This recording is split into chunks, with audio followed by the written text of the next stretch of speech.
मैं डॉक्टर विजय कुमार सिंह राठौर स्वागत करता हूं आप सभी का अपने इस यूट्यूब चैनल ज्योग्राफिकल सॉल्यूशंस पर। उत्तर प्रदेश शिक्षा सेवा चयन आयोग के द्वारा पीजीटी और टीजीटी की जो परीक्षाएं होनी हैं वो जारी किए गए परीक्षा के कैलेंडर के अनुसार उन्हीं तिथियों पर निर्धारित हैं। अब ये परीक्षाएं टलने वाली नहीं हैं। अगर आप ये सोचकर बैठे हैं कि क्या ये परीक्षाएं दोबारा फिर से टल जाएंगी, तो ऐसा अब नहीं होने वाला है, क्योंकि सरकार और आयोग की अध्यक्ष की जो मंशा है वो बिल्कुल स्पष्ट है। इस बार ये परीक्षाएं उन निर्धारित तिथियों पर ही होके रहेंगी। ज्योग्राफी विषय से जो लोग पीजीटी के एग्ज़ाम देने वाले हैं और जो टीजीटी में सोशल साइंस के अंतर्गत ज्योग्राफी विषय को ऑप्ट करने वाले हैं, उनको मैं एक सूचना देना चाहता हूं कि 24 फरवरी 2026 से मैं ज्योग्राफी के लिए एक ऑनलाइन बैच शुरू करने जा रहा हूं। इसमें मैं आपको लाइव क्लासेस प्रोवाइड करूंगा एक ऐप पर। ये क्लासेस बिल्कुल लाइव होंगी और ऐसा बिल्कुल भी नहीं होगा कि आपको रिकॉर्डेड क्लास उपलब्ध करा दी जाए और आप उनको देखकर पढ़ें। मेरे और आपके बीच में जो इंटरेक्शन होगा वो बिल्कुल लाइव होगा और मैं पूरा सिलेबस कवर करूँगा। शुरुआत से लेके लास्ट तक के हर टॉपिक को मैं क्लियर कर दूंगा, चाहे मुझे इसके लिए आपको 10-10 घंटे ही क्यों ना पढ़ाना पड़े। और हर टॉपिक से संबंधित जो भी महत्वपूर्ण प्रश्न होंगे, जो भी महत्वपूर्ण तथ्य होंगे, जो भी एग्ज़ाम ओरिएंटेड फैक्ट्स होंगे, वो सारे के सारे आपको बताए जाएंगे। साथ ही साथ सारे के सारे PYQs जो भी हैं वो भी आपको सॉल्व कराए जाएंगे। अब रही बात टेस्ट की, तो जैसे जैसे टॉपिक्स कवर होते चले जाएंगे वैसे वैसे मैं आपका टॉपिक वाइज टेस्ट भी लेता रहूँगा और कभी कभी मैं सरप्राइज़ टेस्ट भी आपका लिया करूँगा। और सरप्राइज़ टेस्ट लेने का मेरा तरीका क्या होगा वो मैं यहाँ पर शेयर नहीं कर सकता हूँ। तो सरप्राइज़ टेस्ट लेने से होता क्या है कि हमारी जो रिकॉलिंग पावर होती है वो बढ़ती चली जाती है। हम चीज़ों को बहुत जल्दी मतलब रिकॉल करने लगते हैं और इससे हमारा जो कॉन्फिडेंस है वो भी बिल्ट होता है। अब आप कहेंगे कि ये क्लास अगर मैं ज्वाइन करता हूँ तो मुझको क्या क्या मिलेगा, तो मैं आपको बता दूँ कि क्लास हो जाने के बाद क्लास नोट्स आपको मिलेंगे और हर क्लास की रिकॉर्डिंग, जो रिकॉर्डेड वीडियो है वो भी आपको प्रोवाइड कराया जाएगा। वो रिकॉर्डेड वीडियो आप कई बार देख सकते हैं, तब तक देख सकते हैं जब तक कि ये एग्ज़ाम नहीं हो जाता है। और जैसा कि आप जानते हैं कि ज्योग्राफी जो सब्जेक्ट होता है उसमें उसको उसको बिना किसी डायग्राम के और बिना मैप बनाए उसको समझा नहीं जा सकता है। तो मैं ज्योग्राफी के जो भी कठिन से कठिन कंसेप्ट्स हैं उनको मैं डायग्राम बनाकर, उनको मैं मैप के माध्यम से आपको समझाने का पूरा प्रयास करूँगा। देखिए, मैं एक बात आपको बता दूं कि अभी से लेके एग्ज़ाम होने तक लगभग 2.5 महीने का समय है और इस 2.5 महीने के समय में अगर आप एक अच्छी स्ट्रेटजी बनाकर तैयारी करते हैं, फुल डेडिकेशन के साथ तैयारी करते हैं और किसी अच्छे टीचर के गाइडेंस में अगर आप तैयारी करते हैं, तो मुझे पूरा भरोसा है कि अगर आप रोज़ाना 10-10 घंटे पढ़ाई करते रहे तो 2.5 महीने का समय काफ़ी है पीजीटी का एग्ज़ाम या टीजीटी का एग्ज़ाम क्वालिफाई करने के लिए।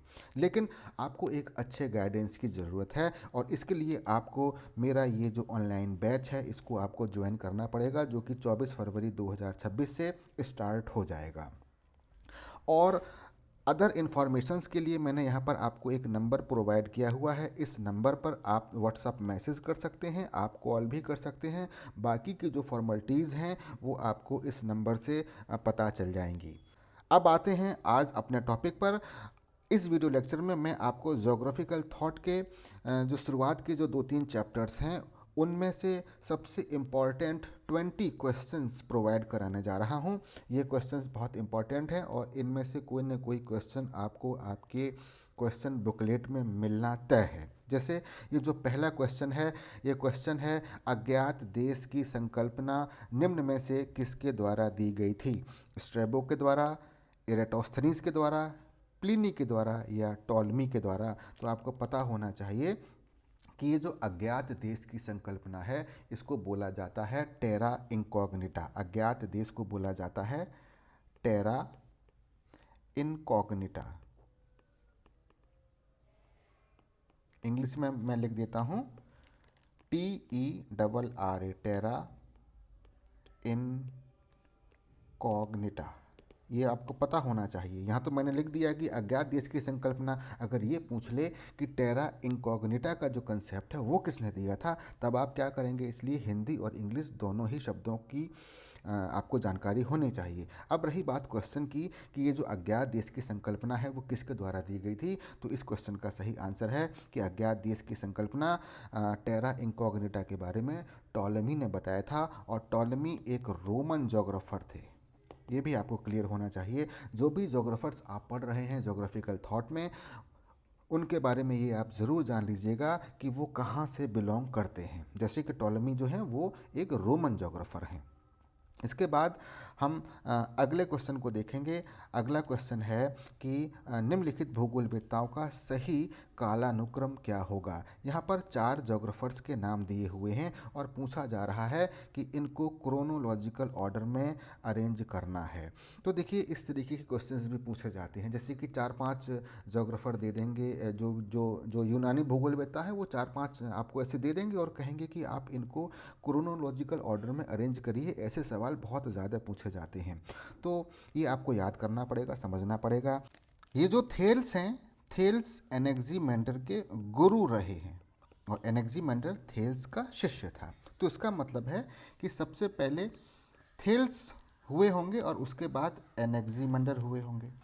अगर एनेक्सीमेंडर की हम समय अवधि की बात करें तो ये रहे हैं लगभग 610 से लेके 546 BC तक। और प्लेटो के बारे में अगर हम कहें तो प्लेटो की जो समय अवधि रही है वो रही है लगभग 429 से लेके 347 BC तक। और इरेटोस्थनीज का जो कार्यकाल रहा या इनका जो जीवन रहा वो रहा है 275 से लेके 194 BC तक।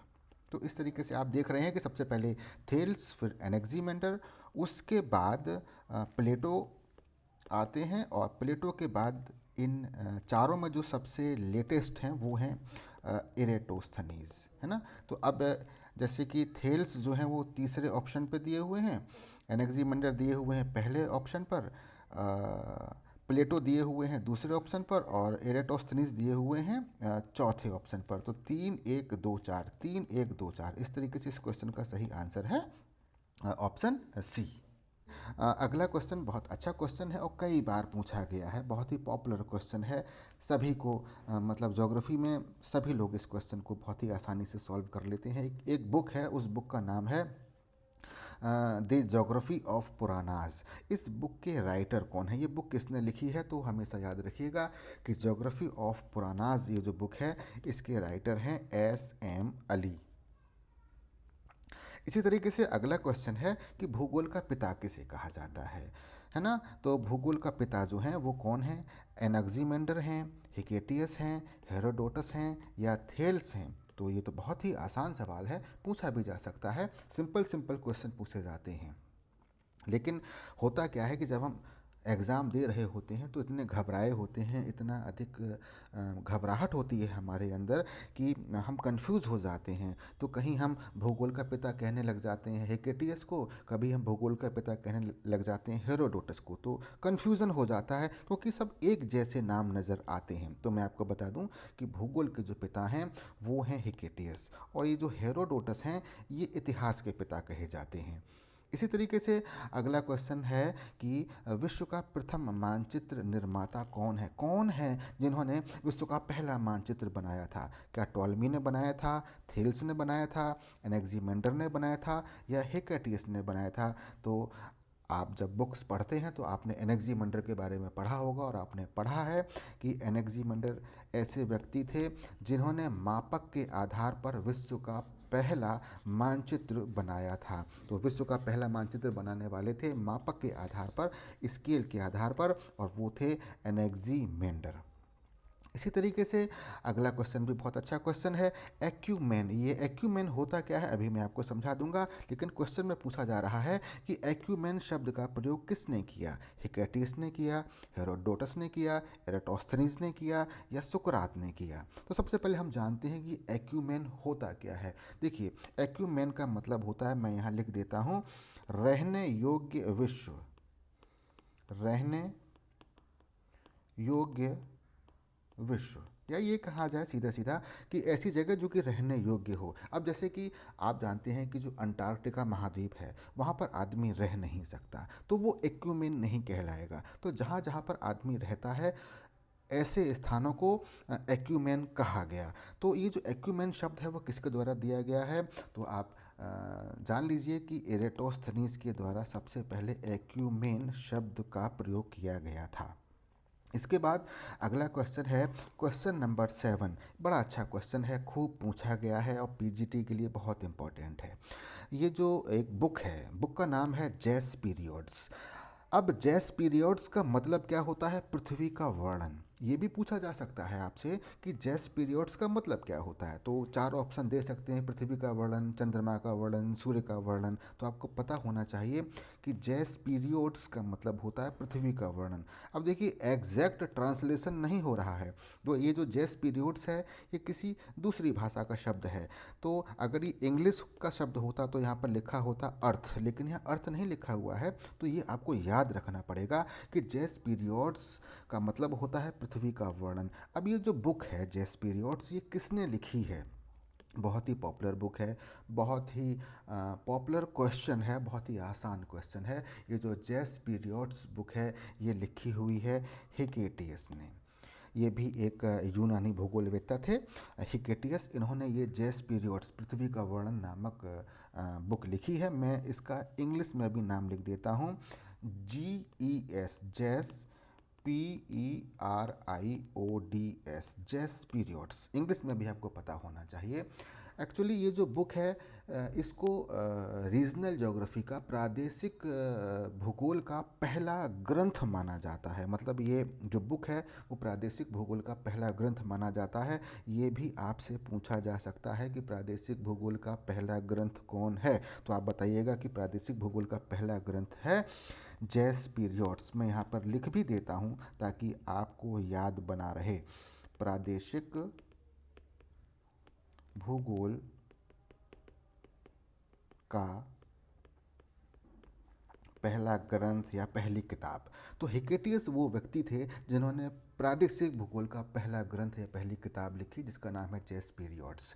इस बुक में क्या था, एक्चुअली इस बुक में वो जितने भी विश्व को जानते थे, जितने भी एरिया को वो जानते थे, उन सभी एरियाज़ का डिस्क्रिप्शन लिखा हुआ था, उसका विवरण लिखा हुआ था बहुत ही व्यवस्थित तरीके से। तो हम कह सकते हैं कि हिकेटियस ने जो उस समय का जो ज्ञात विश्व था उसका व्यवस्थित वर्णन इसी बुक जेस पीरियड्स के माध्यम से रखा था। तो ये जो 2-3 चीज़ें मैंने आपको बताई, ये सभी आपको पता होना चाहिए। इसी तरीके से अगला क्वेश्चन है कि जियोडेसी भूगणित का संस्थापक कौन है। बहुत ही अच्छा क्वेश्चन है और आप जानते भी होंगे कि जो भूगणित के संस्थापक हैं वो हैं एरेटोस्थनीज। एरेटोस्थनीज को भूगणित का संस्थापक माना जाता है। इसी तरीके से अगला क्वेश्चन है सर्वप्रथम किस विद्वान ने भूगोल को एक विषय के रूप में प्रतिपादित किया था। भूगोल को एक सब्जेक्ट के रूप में भूगोल का स्वरूप उन्होंने प्रस्तुत किया। वो विद्वान कौन थे, क्या वो एरेटोस्थनीज थे, प्लेटो थे, टॉलमी थे या स्ट्रेबो थे। तो ये एक इम्पॉर्टेंट क्वेश्चन है और ये कठिन क्वेश्चन है, अगर आपको याद नहीं होगा तो आप नहीं कर पाएंगे। तो स्ट्रेबो वो व्यक्ति थे जिन्होंने भूगोल को सबसे पहले एक विषय के रूप में प्रतिपादित किया, उन्होंने भूगोल को एक विषय बनाया।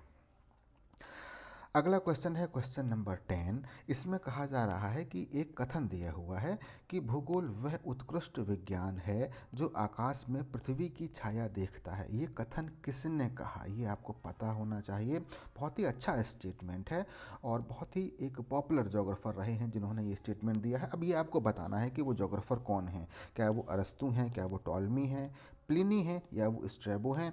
तो इस क्वेश्चन का सही आंसर है कि ये जो कथन है, बार बार मैं आपको इसलिए बोल रहा हूँ ताकि ये चीज़ आपके दिमाग में बैठ जाए कि भूगोल वह उत्कृष्ट विज्ञान है। आप मेरे साथ भी बोलते रहिए, पढ़ते रहिए इसको कि भूगोल वह उत्कृष्ट विज्ञान है जो आकाश में पृथ्वी की छाया देखता है। ये जो कथन था, ये जो स्टेटमेंट था वो था टॉलमी का। इसके बाद अगला क्वेश्चन है कि विश्व का प्रथम मेडिकल ज्योग्राफर किसे कहा जाता है। देखिए बड़ा अच्छा क्वेश्चन है और थोड़ा सा मैंने अलग से इसको रखा है, वैसे शायद ही कभी ये पूछा गया हो सकता है कि इस बार पूछ लिया जाए। तो विश्व के पहले मेडिकल ज्योग्राफर कौन रहे हैं। अब आप ये सोचिएगा कि ज्योग्राफी की भी कई एक ब्रांचेज होती हैं, उसमें से एक मेडिकल ज्योग्राफी की भी ब्रांच होती है। जैसे ह्यूमन ज्योग्राफी होती है, सेटलमेंट ज्योग्राफी होती है, एग्रीकल्चरल ज्योग्राफी होती है, टूरिज्म ज्योग्राफी होती है, उसी तरीके से मेडिकल ज्योग्राफी भी होती है। तो मेडिकल ज्योग्राफी का मतलब जो पहला ज्योग्राफर था वो कौन था, मतलब विश्व का प्रथम मेडिकल ज्योग्राफर कौन था, ये आपको पता होना चाहिए कि क्या वो हिप्पार्कस थे, थियोफ्रेट्स थे, हिप्पोक्रेटस थे या पॉलीबियस थे। तो इस क्वेश्चन का सही आंसर है विश्व के पहले मेडिकल ज्योग्राफर थे हिप्पोक्रेट्स। नेक्स्ट क्वेश्चन है, बड़ा अच्छा क्वेश्चन है, on the ocean. On the ocean नाम की बुक जो है उसके लेखक कौन हैं, उसके राइटर कौन हैं। पॉलीबियस हैं, हिप्पोक्रेट्स हैं, पाइथियस हैं या हिप्पार्कस हैं। तो इस क्वेश्चन का सही आंसर है ऑन द ओशन नामक बुक लिखी थी पाइथियस ने, पाइथियस। लेकिन द ओशन नामक बुक किसने लिखी है। द OCEAN, दोनों बुक अलग अलग हैं। ऑन द ओशन बुक अलग है जो कि पाइथियस के द्वारा लिखी गई है, और द ओशन बुक अलग है और ये बुक लिखी गई है पोसिडोनियस के द्वारा। मैं यहाँ नाम लिख देता हूँ, पोसिडोनियस।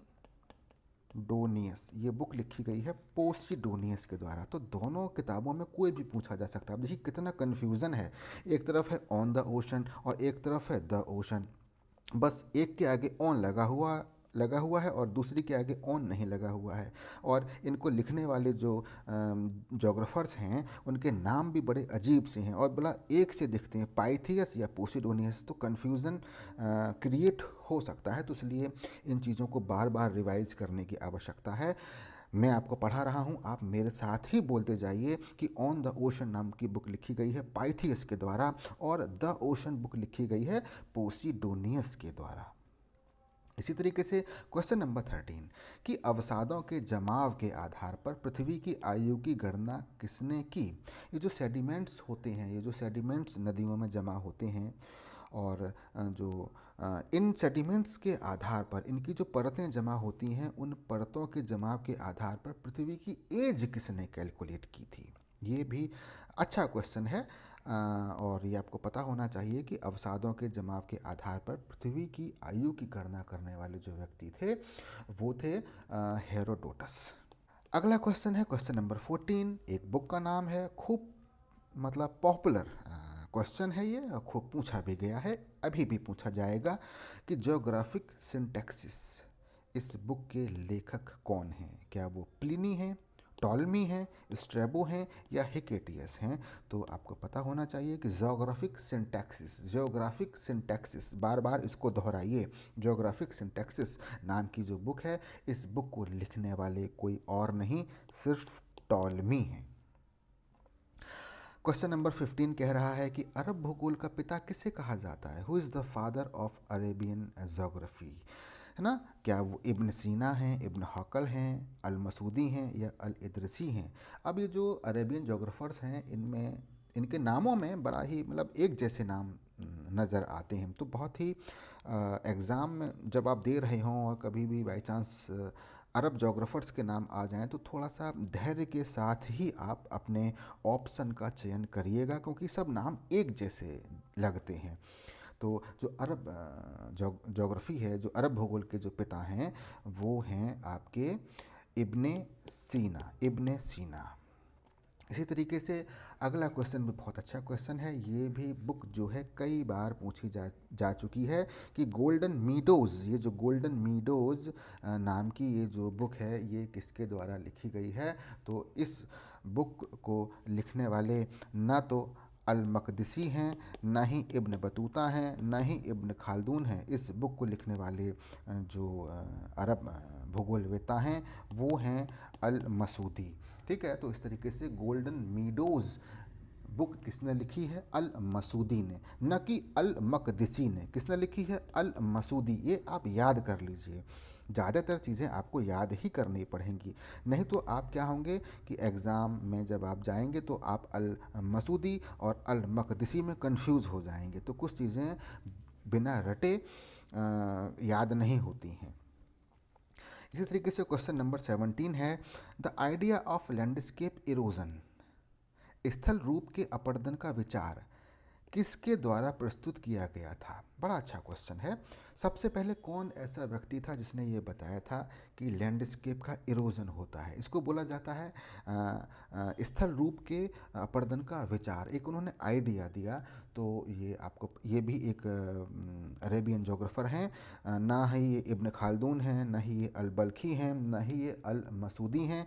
ये जो हैं आइडिया ऑफ लैंडस्केप इरोजन को देने वाले जो अरेबियन जोग्राफर हैं वो हैं इब्ने सीना। क्वेश्चन नंबर 18 है कि जनसांख्यिकी का पिता किसे माना जाता है?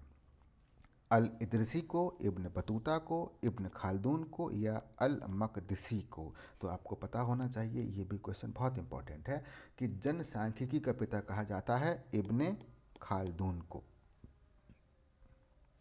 क्वेश्चन नंबर 19 है कि भारतीय मानसून का वर्णन किया है, किसने किया है भारतीय मानसून का वर्णन? बहुत इंपॉर्टेंट क्वेश्चन है, भारत के संदर्भ का ये क्वेश्चन है, भारत के लिए ये क्वेश्चन है। कौन से ऐसे अरेबियन जोग्राफर रहे जिन्होंने भारतीय मानसून का वर्णन किया? तो ये आप रट लीजिए, याद कर लीजिए। वो अरेबियन जोग्राफर कोई और नहीं, वो थे अल मसूदी। अल मसूदी ने भारतीय मानसून का वर्णन किया है। इसी तरीके से इस वीडियो का जो लास्ट क्वेश्चन है वो भी एक बुक है और उस बुक का नाम है रहला ऑफ ट्रेवल्स, एक ग्रंथ यात्रा। इस बुक को लिखने वाले अरेबियन जोग्राफर कौन हैं? तो इस क्वेश्चन का सही आंसर है कि रहला ऑफ ट्रेवल्स, एक ग्रंथ यात्रा। रहला ऑफ ट्रेवल्स, एक ग्रंथ यात्रा। ये जो बुक है वो लिखी गई है इब्न बतूता के द्वारा। तो इस तरीके से ये मोस्ट इम्पॉर्टेंट 20 क्वेश्चंस हैं जो कि इनमें से कोई ना कोई क्वेश्चन गारंटीड आपको टीजीटी नहीं तो पीजीटी के एग्ज़ाम में आपको मिलना ही मिलना है। देखिए, एक चीज़ आप ज़रूर जान लीजिए कि पीजीटी का एग्ज़ाम हो या टीजीटी का एग्ज़ाम हो, वहाँ पर क्वेश्चन जो है वो कठिन नहीं आता है। क्योंकि क्वेश्चन कठिन नहीं आता है, क्वेश्चन आता है सरल। तो सरल क्वेश्चन को देखते ही कन्फ्यूज़न क्रिएट हो जाता है और जो स्टूडेंट्स होते हैं वो सरल क्वेश्चंस के भी गलत जवाब दे के आ जाते हैं और बाद में पछताते हैं कि अरे ये तो मुझको आता था और लेकिन मैं इसको कर नहीं पाया, मैं घबरा गया, मैं कंफ्यूज हो गया। इसलिए बहुत धैर्य के साथ आप अध्ययन करिए चीज़ों को। मतलब आपको जो है ये जो 2.5 महीने का समय आपको मिल रहा है, इसमें आपको बहुत ज़्यादा मेहनत करनी पड़ेगी। 10 घंटा तो मतलब अगर आप 10 घंटे पढ़ाई नहीं कर रहे हैं इस 2.5 महीने की समय अवधि में, तो आप सिलेक्शन को भूल जाइए। फिर मिलूँगा फिर एक नई वीडियो के साथ। तब तक के लिए धन्यवाद।